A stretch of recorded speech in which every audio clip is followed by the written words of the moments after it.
ये लिफ्ट का केस समझा रहा था बेटा। लिफ्ट है, लिफ्ट के अंदर वेइंग मशीन है, वेइंग मशीन के ऊपर पर्सन खड़ा हुआ है, ठीक है। अब इसमें बहुत सारे केसेस बनते हैं। पहला केस की लिफ्ट स्टेशनरी है तो वेइंग मशीन कितना वेट शो करेगी। लिफ्ट स्टेशनरी है तो वेट नॉर्मल शो करेगी मशीन। लिफ्ट यूनिफॉर्म वेलोसिटी से ऊपर जा रही है, राइज कर रही है या डिसेंड कर रही है, नीचे आ रही है, तब भी जो वेइंग मशीन है वो नेचुरल वेट ही शो करेगी। दो केस हो गए। तीसरा केस, अगर लिफ्ट ए एक्सीलरेशन से ऊपर की तरफ जा रही है, तो जब भी कोई बॉडी किसी डायरेक्शन में एक्सीलरेट हो रही होती है तो उस पर एक फोर्स सेट कर रहा होता है जो उसको अपोजिट डायरेक्शन में खींच रहा होता है, ठीक है। उसको हम जूडो फोर्स कहते हैं। तो यहाँ पे ए एक्सीलरेशन से जब लिफ्ट ऊपर जा रही है तो ये पर्सन के ऊपर भी ए एक्सीलरेशन की वजह से m/a एक फोर्स अपोजिट डायरेक्शन में एक्ट कर रहा होगा। तो इस पर्सन पे एक फोर्स एक्ट कर रहा है m/a in the downward direction, gravity भी एक्ट कर रही है in the downward direction.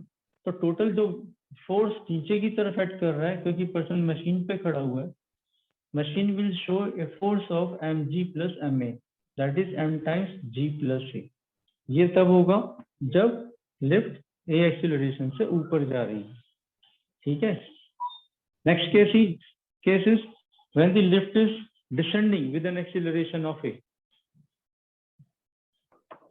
So can you explain it once again? Lift is descending with an acceleration of a। हाँ, अभी रिपीट करूंगा बेटा, सारे केसेस रिपीट करता हूँ, इसको ध्यान से सुनो। अगर ए एक्सीलरेशन से लिफ्ट नीचे आ रही है तो एक जूडो फोर्स अब जो पर्सन पे लगेगा वो अपोजिट डायरेक्शन में लगेगा, मतलब m/a अब ऊपर की डायरेक्शन में लग रहा होगा। तो इस पर्सन का जो मशीन पे खड़ा हुआ है, वेइंग मशीन पे खड़ा हुआ है, m/g वेट नीचे लग रहा है और m/a फोर्स ऊपर की तरफ लग रहा है, ठीक है। इसकी डायरेक्शन अपोजिट होने की वजह से in this case machine will show mg - ma और m टाइम्स g - a इतना वेट शो करेगी, ठीक है। मैं सारे केसेस एक बार फिर रिपीट कर रहा हूँ, ध्यान से सुनो, इंपॉर्टेंट है। छोटे छोटे क्वेश्चन बहुत सारे बनते हैं इसको।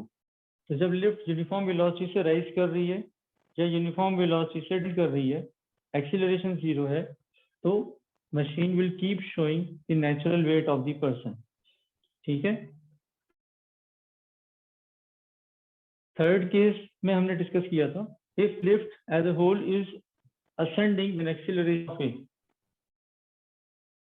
ए एक्सीलरेशन से असेंड कर रही है तो एक जूडो फोर्स पर्सन पे एक्ट कर रहा होगा in the opposite direction, that is equal to m/a। m/a। तो ऊपर एक्सीलरेशन होने की वजह से इस पे जूडो फोर्स नीचे एक्ट कर रहा है m/a, और ग्रेविटी भी इस पे नीचे की तरफ एक्ट कर रही है m/g। तो जो टोटल वेट इसका होगा मशीन शो करेगी वो होगी mg + ma।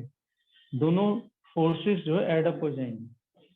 तो जब मशीन जब नीचे की तरफ फोर्स जो टोटल मिलेगा मशीन के ऊपर वो इन दोनों का सम होगा mg + ma, ठीक है। So this is the case when the lift is ascending with an acceleration of a, or when machine is descending with an acceleration of a acceleration से मशीन नीचे आ रही है, सॉरी लिफ्ट नीचे आ रही है, तो इस पे जूडो फोर्स ऊपर की तरफ एक्ट करेगा m/a। Now this force being opposite in direction, ठीक है, तो नेट फोर्स हो जाएगा mg - ma।